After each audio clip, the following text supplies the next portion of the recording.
College का पहला दिन और आरव हमेशा की तरह समय से देर, शर्ट आदि बाहर, बाल बिखरे हुए और आंखों में एक थकान, जैसे नींद कम नहीं, जिंदगी थक चुकी हो।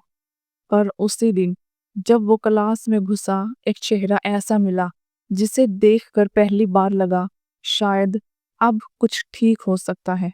काव्या, शांत, गंभीर, पर हर बात में छुपी कोई कहानी।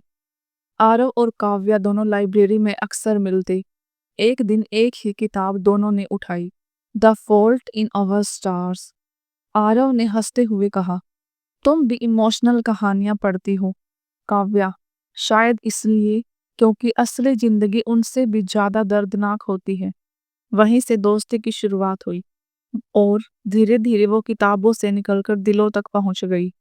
काव्या को जानने के बाद भी आरव के कुछ हिस्से चुप थे।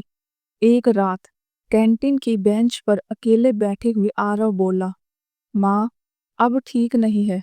पापा को कैंसर ने ले लिया और मैं अब किसी पर भरोसा नहीं कर पाता। काव्या ने उसका हाथ पकड़ा और बस कहा, मैं तुम्हारा अतीत नहीं बदल सकती, पर तुम्हारा आज जरूर बन सकती हूँ। हर कहानी में एक मोड़ आता है। यह मोड़ था शिखा, काव्या की छोटी बहन और एकदम विपरीत स्वभाव की। शिखा आरव की तरफ आकर्षित थी, लेकिन यह बात किसी को नहीं बताई।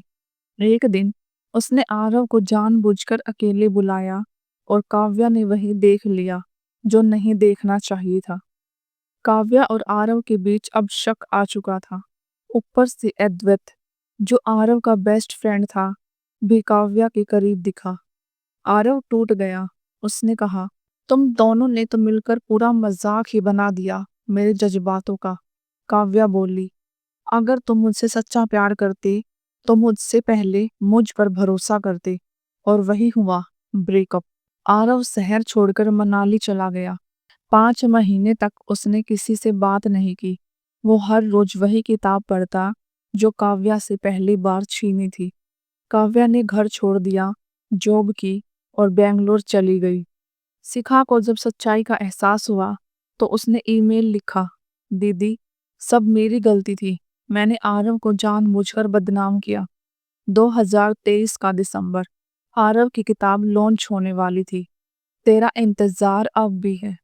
काव्या उसे सुनने आई, किसी पत्रकार की तरह छुपकर नहीं, बल्कि पूरे गर्व से।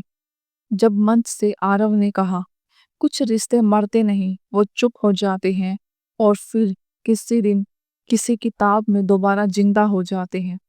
काव्या की आंखों में आंसू झलक पड़े।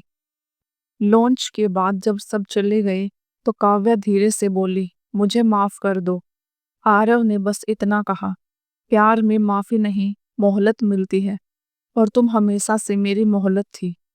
अब दोनों ने शादी नहीं की। उन्होंने पहले दोस्ती दोबारा शुरू की, इस बार बिना उम्मीद के, बिना दबाव के। 6 महीने बाद आरव ने एक लिफाफा काव्या को दिया।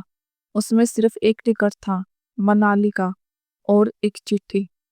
क्या अब चले वहां से शुरू करने जहां तुमने छोड़ दिया था। मनाली की बर्फ में दोनों हाथ में हाथ डाले खड़े थे। आरव बोला, जिंदगी एक कहानी है और तुम्हारे बिना वो अधूरी थी। काव्या हंसी और बोली, अब जब तू साथ है तो इंतजार भी खूबसूरत लगता है। प्यार में अगर दूरियां आए तो बात कीजिए, क्योंकि कई बार एक कह देना, एक सुन लेना और एक रुक जाना एक पूरी कहानी बदल सकता है।